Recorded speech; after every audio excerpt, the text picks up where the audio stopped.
नमस्कार, स्वागत है आपका और मैं हूं आपके साथ सपना दीपक मतेशिया। बुलेटिन का आगाज करेंगे। मुख्यमंत्री पुष्कर सिंह धामी ने देहरादून में इलेक्ट्रिक व्हीकल चार्जिंग स्टेशन को शुभारंभ किया है। इस परियोजना का उद्देश्य राज्य में इलेक्ट्रिक वाहनों को बढ़ावा देना और प्रदूषण नियंत्रण में सहायता करना है। वहीं इसी के साथ सीएम धामी ने कनक चौक पर आयोजित कार्यक्रम में ऑटोमेटेड पार्किंग और अन्य विकास योजनाओं का शिलान्यास व लोकार्पण किया, जिससे शहर की यातायात व्यवस्था और बुनियादी ढांचे को बेहतर बनाया जा सके। इसके अलावा मुख्यमंत्री धामी ने रेस्क्यू और पुनर्वास वाहन को हरी झंडी दिखाकर रवाना किया। आपको बता दें कि यह वाहन आपदा प्रबंधन और आपातकालीन स्थितियों में राहत कार्यों को तेज और प्रभावी बनाने में मदद करेगा।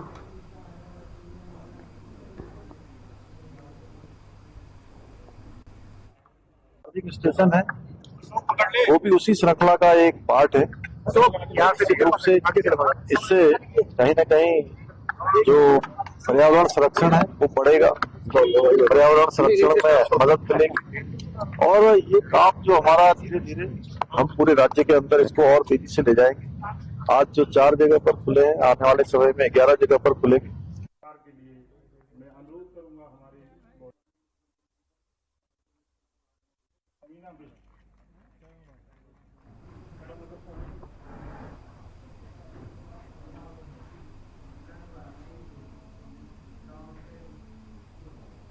प्रेस क्लब भगवानपुर चुनाव प्रक्रिया में नामांकन वापसी का दिन तय था। 3 पदों पर सिर्फ एक नामांकन आया था, जिसके चलते 3 पदों पर निर्विरोध चुनाव हुआ।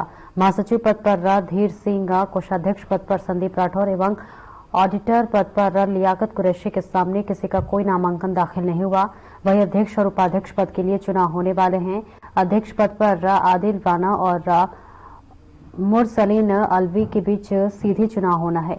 साथ ही उपाध्यक्ष पद पर सुनील कुमार शर्मा उर्फ कुक्कू पंडित और मोहब्बत चौधरी के बीच काफी कड़ी टक्कर देखने की उम्मीद बताई जा रही है। चुनाव को निष्पक्ष तरीके से कराने के लिए चुनाव समिति अध्यक्ष शमशाद अहमद राहुल ने अपनी कमर कस ली है।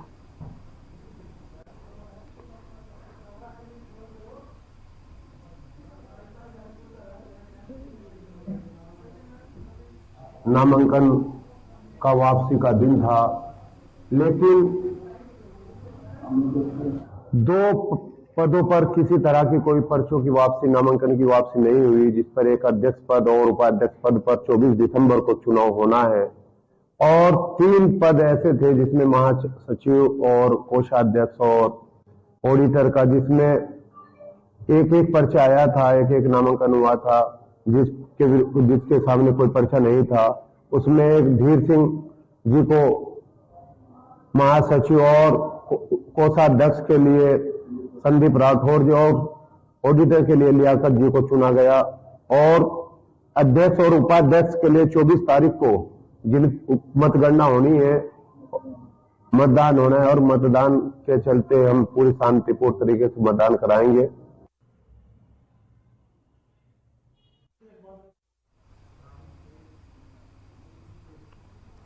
उत्तराखंड को ड्रग्स फ्री राज्य बनाने के लिए उत्तराखंड पुलिस लगातार अभियान चला रही है और ऐसे लोगों के खिलाफ सख्त एक्शन लिया जा रहा है जो युवाओं को नशे के दलदल में धकेलकर मोटी कमाई कर रहे हैं।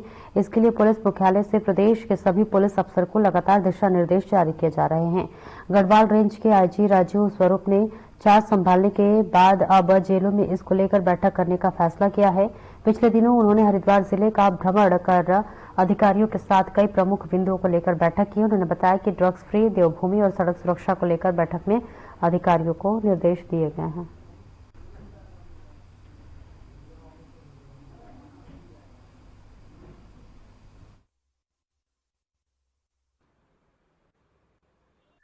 देखिए, ये हमारा ये पहला भ्रमण था आईजी गढ़वाल के रूप में और वहां पर जो सीओज और एसएचओज एसओज की मीटिंग हुई, उसमें एसएसपी हरिद्वार ने उसको प्रेजेंट किया और जो क्राइम स्थिति है उसके बारे में अवगत कराया। जो हमारे 2 विशेष ड्राइव चल रहे हैं, एंटी ड्रग कैंपेन का और एंटी ड्रग उन्मूलन का, ड्रग उन्मूलन की जो चल रहे हैं, उस पे गहनता से विचार विमर्श किया गया और किस तरीके से जो दोनों अभियान, जो सड़क सुरक्षा और ड्रग रिलेटेड जो भी एक्टिविटीज जो जनपद में चल रही हैं, उस पर कैसे प्रभावी रूप से काबू पाया जाए, जो इसमें इन्वॉल्व हैं उनको आइडेंटिफाई किया जाए। शिक्षा, स्वास्थ्य एवं सहकारिता मंत्री उत्तराखंड सरकार और जनपद के प्रभारी मंत्री डॉक्टर धन सिंह रावत ने 7 दिवसीय दंड विकास औद्योगिक पर्यटन विकास किसान और सांस्कृतिक मेला 2024 में प्रतिभाग किया। इस मेले में लगे स्टॉलों का विजिट भी किया गया। वह इस दौरे के दौरान उन्होंने 9.57 करोड़ रुपए की योजनाओं का लोकार्पण किया और 2.58 करोड़ रुपए योजनाओं का शिलान्यास किया। वहीं मेले को संबोधित भी किया।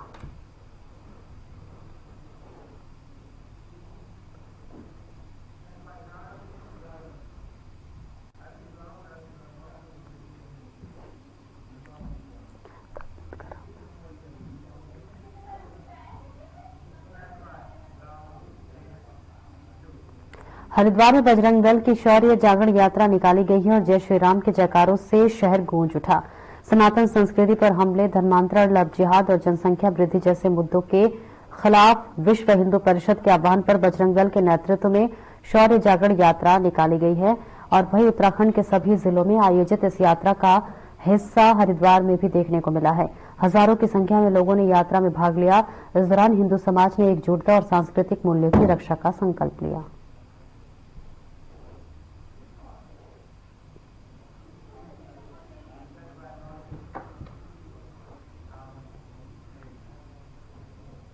अखिल भारतीय अखाड़ा परिषद के पूर्व प्रवक्ता बाबा हठयोगी ने वर्तमान में संचालित दोनों अखाड़ा परिषदों के अध्यक्षों को नोटिस भेजकर सभी 13 अखाड़ों के बीच समन्वय बनाने की मांगा है। जहां पर रामानंद आश्रम में आयोजित प्रेस वार्ता में उन्होंने कहा कि वर्तमान में अखाड़ा परिषद में 2 भागों में विभाजित है, जिसमें कि संत समाज की छवि धूमिल हो रही है।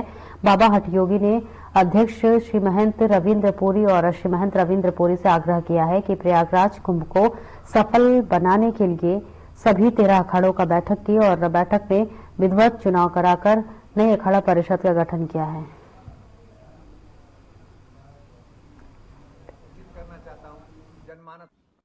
ये जो अखाड़ा परिषद के अध्यक्षों को जो नोटिस प्रेषित किया गया है वो इसलिए किया गया है कि ये दोनों अखाड़ा परिषद भंग हो और नए 13 ही अखाड़ों की सर्वसम्मति से चुनाव हो, क्योंकि इसके कारण समाज में बड़ी आम जनता में संतों की छवि धूमिल हो रही है और कुछ लोग कर रहे हैं, कुछ लालची और लोभी इसके सत्ता के लोभ में आके इस तरह का कार्य करने के लिए कर रहे हैं। तो हमारा अनुरोध है इनसे कि संतों की छवि को धूमिल नहीं करें। सूचित करना चाहता हूं। रुकेंगे छोटे से ब्रेक के लिए, जल्द लौटते हैं।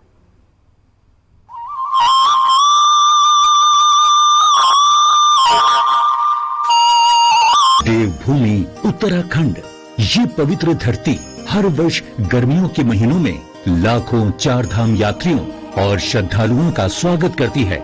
सर्दियों में धामों के कपाट बंद हो जाते हैं, लेकिन इस दौरान भी 4 धामों की पूजा अर्चना उनके शीतकालीन प्रवासों में अनवरत की जाती है, जहां बड़ी संख्या में तीर्थयात्री दर्शन के लिए आते हैं। उखी मठ के ओंकारेश्वर मंदिर में बाबा केदारनाथ, पांडुकेश्वर के योग ध्यान बद्री मंदिर में बद्री विशाल जी, खरसाली के यमुना मंदिर में मां यमुना और मुखबा के मुखी मठ मंदिर में मां गंगा का शीतकालीन प्रवास होता है। 4 धाम के साथ साथ कार्तिक स्वामी, महासु देवता, मां हाट काली, जागेश्वर धाम, नैना देवी, कैची धाम सहित बहुत से धार्मिक पौराणिक महत्व के मंदिर हैं, जहां प्रतिवर्ष लाखों श्रद्धालु हर मौसम में शीश नवाने आते हैं। प्रधानमंत्री श्री नरेंद्र मोदी जी के मार्गदर्शन और मुख्यमंत्री श्री पुष्कर सिंह धामी जी के नेतृत्व में राज्य सरकार का संकल्प है कि श्रद्धालुओं के लिए इन तीर्थ स्थलों के दर्शन पूरे साल सुगम और सुरक्षित रूप से होते रहें। हमारी सरकार प्रयास कर रही है कि यात्रा शीतकाल में भी चले, ताकि चारों धामों के दर्शन का लाभ हमारे सभी श्रद्धालुओं को, देश विदेश के पर्यटकों को मिलता रहे। सर्दियों के मौसम में धार्मिक स्थलों के दर्शनों के साथ साथ उत्तराखंड में अनेक मनमोहक पर्यटन स्थल हैं, जहां यात्रियों को सर्दियों की खिली धूप, बर्फ से ढके पहाड़ों, निर्मल नदियों, झीलों की खूबसूरती का एक अलग ही अनुभव होता है। पर्यटकों की सुविधा के लिए सभी पर्यटन स्थलों और यात्रा मार्गों पर ठहरने की सुविधाओं और आवश्यक सेवाओं के पर्याप्त इंतजाम किए गए हैं। आइए आप भी इन सर्दियों में उत्तराखंड में आध्यात्म और पर्यटन का आनंद उठाइए।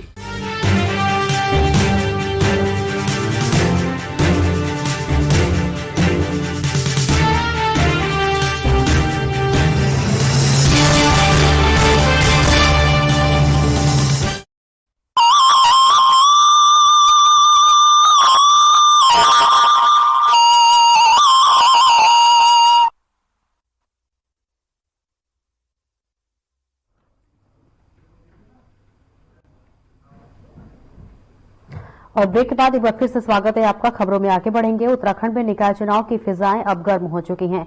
राजनीति का खेल अपने पूरे रंग में है। प्रत्याशियों के चलते जो है चाले शतरंज के मोहरों की तरह सधी हुई हैं। तो वही आरोपी की बौछार जो है वो लगातार गरमाया हुआ है। आपको बता दें कि जसपुर में बसपा प्रत्याशी वसीम सिद्दीकी ने हाथी पर सवार होकर एक धमाकेदार एंट्री की और उनके मंच से छूटे बयान ने विरोधियों के पसीने छुड़ा दिए। वसीम सिद्दीकी ने किसी पर जमीन बेचकर लोगों के पैसे हड़पने का आरोप लगाया तो किसी को बिजली चोरी के और दलाली के पोस्टर बॉय करार दिया। इतना ही नहीं, उन्होंने कहा कि बीते चुनावी में कुछ लोग अपने कुर्सी बचाने के लिए अपने बच्चों को कागजों पर छिपा गए। आज एक जनसैलाब जो मेरे दोस्तों ने, मेरे बुजुर्ग दोस्तों ने, मेरे भाइयों ने जो दिखाया है हिंदू मुस्लिम का एकता का प्रतीक जो मेरे मंच पे देखा है आपने, वो खुला ऐलान है जसपुर में कि वो मेरे साथ तन मन धन से हर तरीके से तैयार हो गए हैं, खड़े हो गए हैं। अब वो रुकने वाले नहीं है। अब वो दिखाना चाहते हैं कि बहुत हो गई नगर पालिका में भ्रष्टाचारी। अब वो वसीम भाई को लाना चाहते हैं और उनका सबका नारा मेरे साथ है। अब मैं बड़ा खुश हुआ। आज छोटी सी मीटिंग सोचा था मैंने और उन्होंने जनसैलाब दिखा दिया। युवा शक्ति जो होती है वो एक मिसाल बना दी है आज की मीटिंग में। मैं बड़ा खुश हूँ।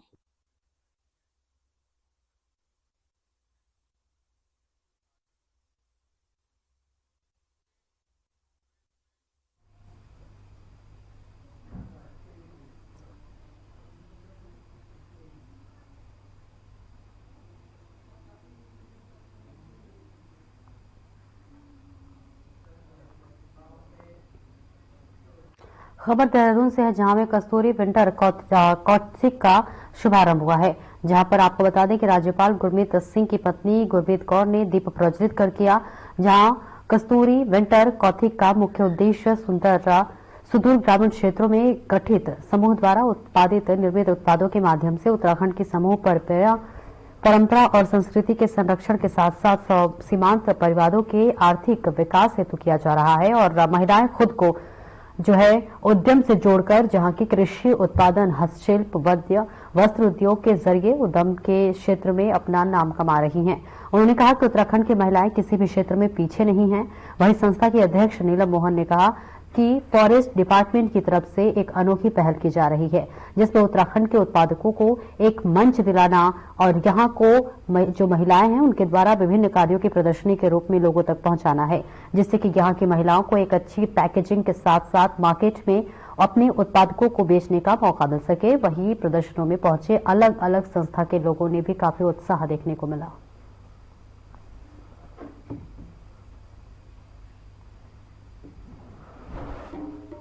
ये जो कौथिक है, कस्तूरी एक संस्था है, स्वयंसेवी हमारी संस्था है, सामाजिक संगठन है, जो कि आईएफएस अधिकारी जो उत्तराखंड में हैं उनकी वाइफ्स और महिला आईएफएस अधिकारियों का ये एक समाज सेवी संस्था है जिसका नाम कस्तूरी है। तो हमने प्रयास किया कि जो हमारे सुदूर जनपदों में वन विभाग या जलागम विभाग द्वारा विभिन्न कृषक संघ हैं, उनके जो उत्पाद हैं उनको एक प्लेटफॉर्म प्रदान किया जाए। और इस मौके पे हमने, आपने देखिए, आप देख रहे होंगे कि पिथौरागढ़ से लेकर चमोली तक के हमारे कृषक भाई और बहन आए हैं। वो अपने उत्पादों को यहाँ पे उनको हमने किस तरह से उनका क्षमता विकास करा है। उनका थीम तो जो है वो उन लोगों को गांव से लाके अपना एक प्लेटफॉर्म देना है जिसमें कि वो अपना सामान को शोकेस कर सकते हैं। इतनी मेहनत करते हैं। हमारी इंडिया में सबसे बड़ी कमी है पैकेजिंग की और place to show their product.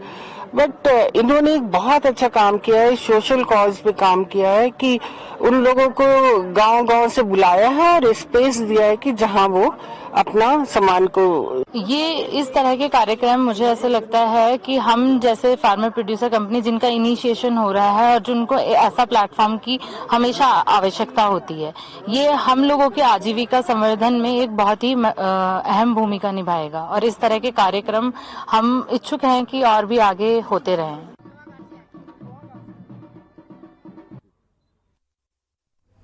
Raipur में चल रहा PRSI का राष्ट्रीय अधिवेशन public relations society of India के देहरादून चैप्टर ने रायपुर में छत्तीसगढ़ के उप मुख्यमंत्री विजय शर्मा का सम्मान किया। इस मौके पर उप मुख्यमंत्री को केदारनाथ का प्रतीक चिन्ह, ब्रह्म कमल की टोपी और उत्तराखंड के विकास पर आधारित पुस्तिका भेंट की गई। छत्तीसगढ़ की राजधानी रायपुर में 20 से 23 दिसंबर तक PRSI का राष्ट्रीय अधिवेशन आयोजित किया जा रहा है। देहरादून चैप्टर के सदस्य भी इस अधिवेशन में प्रतिभाग कर रहे हैं। उप मुख्यमंत्री विजय शर्मा ने सम्मान के लिए PRSI को आभार व्यक्त किया और साथ ही उन्होंने उत्तराखंड के प्राकृतिक सुंदरता और समृद्ध सांस्कृतिक धरोहर की सराहना भी की है। उन्होंने उत्तराखंड में बिताए गए दिनों को याद करते हुए, साझा करते हुए कहा कि देवभूमि उत्तराखंड के प्रति हर देशवासी के मन में जो है अपार श्रद्धा है और इसी के साथ साथ कार्यालय में उत्तराखंड के विकास कार्यों पर आधारित फिल्म का प्रदर्शन भी किया गया।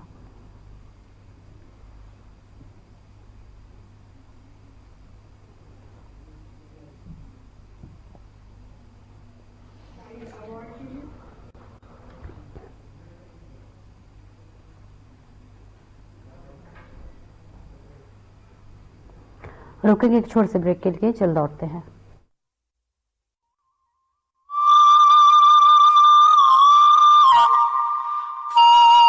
देवभूमि उत्तराखंड, ये पवित्र धरती हर वर्ष गर्मियों के महीनों में लाखों चार धाम यात्रियों और श्रद्धालुओं का स्वागत करती है। सर्दियों में धामों के कपाट बंद हो जाते हैं, लेकिन इस दौरान भी चार धामों की पूजा अर्चना उनके शीतकालीन प्रवासों में अनवरत की जाती है, जहां बड़ी संख्या में तीर्थयात्री दर्शन के लिए आते हैं। उखी मठ के ओंकारेश्वर मंदिर में बाबा केदारनाथ, पांडुकेश्वर के योग ध्यान बद्री मंदिर में बद्री विशाल जी, खरसाली के यमुना मंदिर में मां यमुना और मुखबा के मुखी मठ मंदिर में मां गंगा का शीतकालीन प्रवास होता है। चार धाम के साथ साथ कार्तिक स्वामी, महासु देवता, मां हाट काली, जागेश्वर धाम, नैना देवी, कैची धाम सहित बहुत से धार्मिक पौराणिक महत्व के मंदिर हैं, जहां प्रतिवर्ष लाखों श्रद्धालु हर मौसम में शीश नवाने आते हैं। प्रधानमंत्री श्री नरेंद्र मोदी जी के मार्गदर्शन और मुख्यमंत्री श्री पुष्कर सिंह धामी जी के नेतृत्व में राज्य सरकार का संकल्प है कि श्रद्धालुओं के लिए इन तीर्थ स्थलों के दर्शन पूरे साल सुगम और सुरक्षित रूप से होते रहें।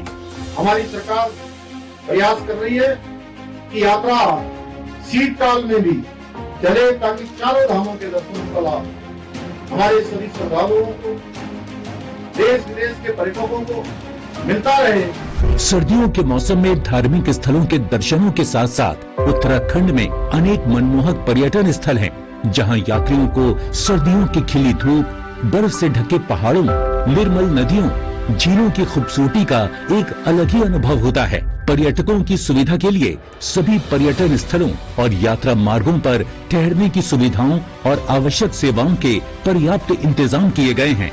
आइए आप भी इन सर्दियों में उत्तराखंड में आध्यात्म और पर्यटन का आनंद उठाइए।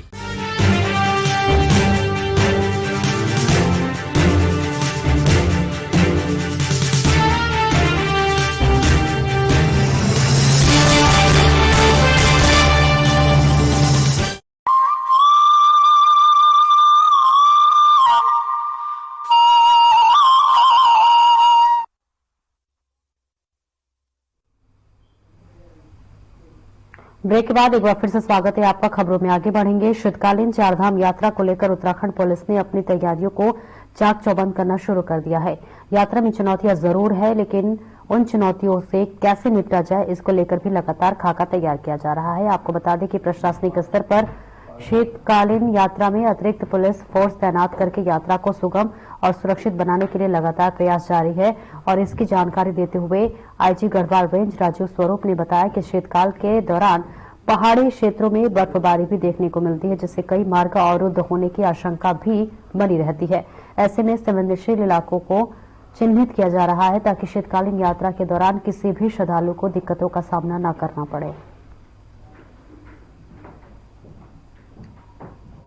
तो हमारी जो शीतकालीन यात्रा जो है वो सुरक्षित हो और आने वाले श्रद्धालु यहाँ पे आए, अपना तीर्थाटन करें और उसके बाद में एक सुखद अनुभव लेके जाएं। ये उत्तराखंड पुलिस का मोटो है और इसी मोटो के साथ हम अब काम कर रहे हैं। विशेषकर इसमें ट्रैफिक प्लान भी डिस्कस किया गया है। मेरी कल डायरेक्टर ट्रैफिक के साथ में मीटिंग हुई, जिसमें हमने ये विचार विमर्श किया कि किस तरीके से ऑल्टरनेट रूट्स जो हैं उसको बनाया जाए, तो उसमें भी वर्क ऑन चल रहा है।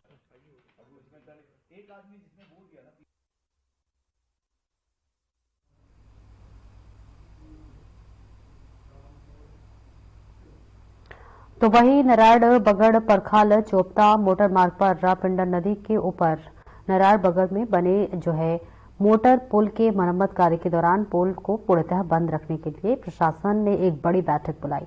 बता दें 24 दिसंबर को विकास भवन सभागार में क्षेत्र के जनप्रतिनिधियों, स्थानीय नेताओं, व्यापारियों और लोक निर्माण विभाग की संयुक्त बैठक हुई है। इसी के साथ आपको बता दें कि नराड़ बगड़ में पिंडर नदी के ऊपर परखाल चोपता मोटर मार्ग पर बना है 84 मीटर पुल जो है बीते 2 वर्षों से भारी वाहनों की वजह से आवागमन के लिए असुरक्षित बना हुआ है, जिसके लिए स्थानीय लोगों ने लगातार पुल को सुरक्षित बनाए जाने की मांग भी उठाई। और वही जनता की मांग पर बीच बीच में इस पुल पर जो है लोनवी की तरफ से आंशिक मरम्मत कार्य तो किए गए, लेकिन वह भी भारी वाहनों के आवागमन के लिए नाकाम साबित हुआ। वही मरम्मत कार्य को शुरू करने के लिए जिलाधिकारी ने 20 दिसंबर से 3 माह तक वाहनों की आवाजाही के लिए पुल को बंद करने की अनुमति मांगी थी। और ऐसे तमाम समस्याओं को देखते हुए 24 दिसंबर को बैठक आहूत की गई है। तहसीलदार दिगंबर रनेगी ने जानकारी देते हुए बताया कि क्षेत्र के सभी जनप्रतिनिधियों, स्थानीय लोगों और व्यापारियों की बैठक की सूचना से अवगत करा दिया गया है।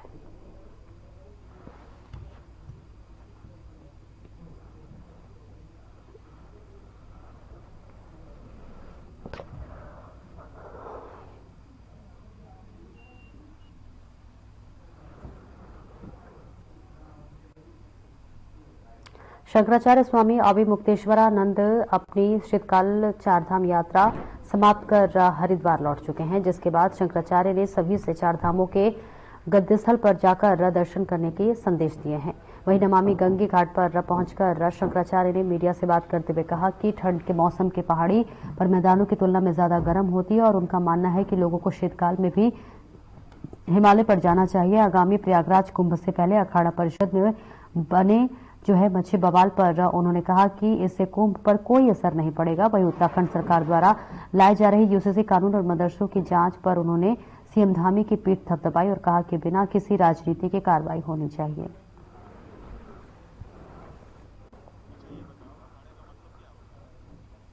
अखाड़े का मतलब ही होता है जो राजमाइश होती रहे, जहाँ लड़ाई भिड़ाई होती रहे, तो ये लड़ाई भिड़ाई होती रहती है, लेकिन बहुत अच्छे से कुंभ होगा, कोई इसमें चिंता करने की बात नहीं। 2 फाड़ हो जाएं, लेकिन जब स्नान का समय आएगा, यही तो हमारे सनातन धर्म की विशेषता है कि हम लोगों को जो देखने वाले लोग हैं उनकी दृष्टि में अलग अलग दिखाई देते हैं, लेकिन जब मौका आता है सब एक हो जाते हैं। कुंभ जो है वो बाकी सब अलग उसका महात्म्य है धार्मिक, लेकिन सांस्कृतिक सामाजिक महत्व उसका ये है कि सनातन धर्मियों की जो एकता है वो कुंभ में दिखाई देती है। जाति में, वर्ण में, इसमें उसमें बटे हुए जो सनातन धर्मी हैं वो कुंभ में एकाकार होते हैं। और हम संत महंत अलग अलग अखाड़े हैं, हमारे अलग अलग हमारे संप्रदाय हैं, अलग अलग हमारे दर्शन हैं, लेकिन कुंभ में सब हम एक हो जाएंगे।